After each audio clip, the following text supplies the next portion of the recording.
मुंबई महापालिका आज मुडकसागरमध्ये लेक टॅपिंग करणार आहे। कोयना धरणात अशा प्रकारचा प्रयोग पार पडला होता। लेक टॅपिंगमुळे कार्यरत होणाऱ्या बोगद्यामुळे धरणातील मृत साठाही उपयोगात आणता येणार आहे। तसंच मुंबईची पाण्याची वाढती गरज लक्षात घेऊन जादा पाणी पुरवठा करणंही शक्य होणार आहे।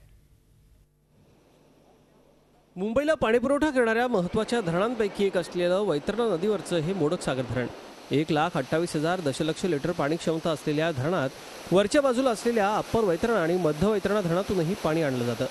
या धरणातून मुंबईला पाणीपुरवठा करण्यासाठी 222 कोटींचा मोडकसागर बोगदा प्रकल्प राबवला जातोय।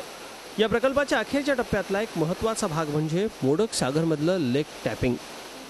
मोडकसागर धरणाच्या बाजूला षटकोनी आकाराची विहीर बांधण्यात आली आहे। धरण आणि विहिरीला जोडणारे 2 बोगदे सध्या कार्यरत असून ते 156 मीटर आणि 146 मीटर उंचीवरती आहेत। 136 मीटर उंचीवरचा तिसरा बोगदा कार्यरत करण्यासाठी लेक टॅपिंग केलं जाणार आहे। हा संपूर्ण बोगदा तयार करण्यात आला असून धरणाच्या बाजूकडचा खडक स्फोटाद्वारे फोडण्यात येणार आहे। त्यानंतर तिसऱ्या बोगद्यामधूनही पाणी विहिरीत आणलं जाईल आणि या विहिरीतलं पाणी जलबोगद्यांच्या माध्यमातून भांडूप पाणी संकुलात नेलं जाईल।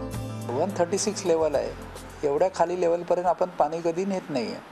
त्यामुळे हे जे काम जे ओपनिंग करायचं आहे टनेलच्या आतून आपण त्या लेवलपर्यंत जाऊन काही ठराविक रॉकचं पोर्शन तोडण्याचं शिल्लक ठेवलं आहे आणि त्यासाठी एक्सप्लोजिव्ह करून तो ऑटोमॅटिक ब्लास्ट करणार, ज्यावेळी पाण्याच्या खाली ब्लास्ट करून तो ओपनिंग करावा लागेल।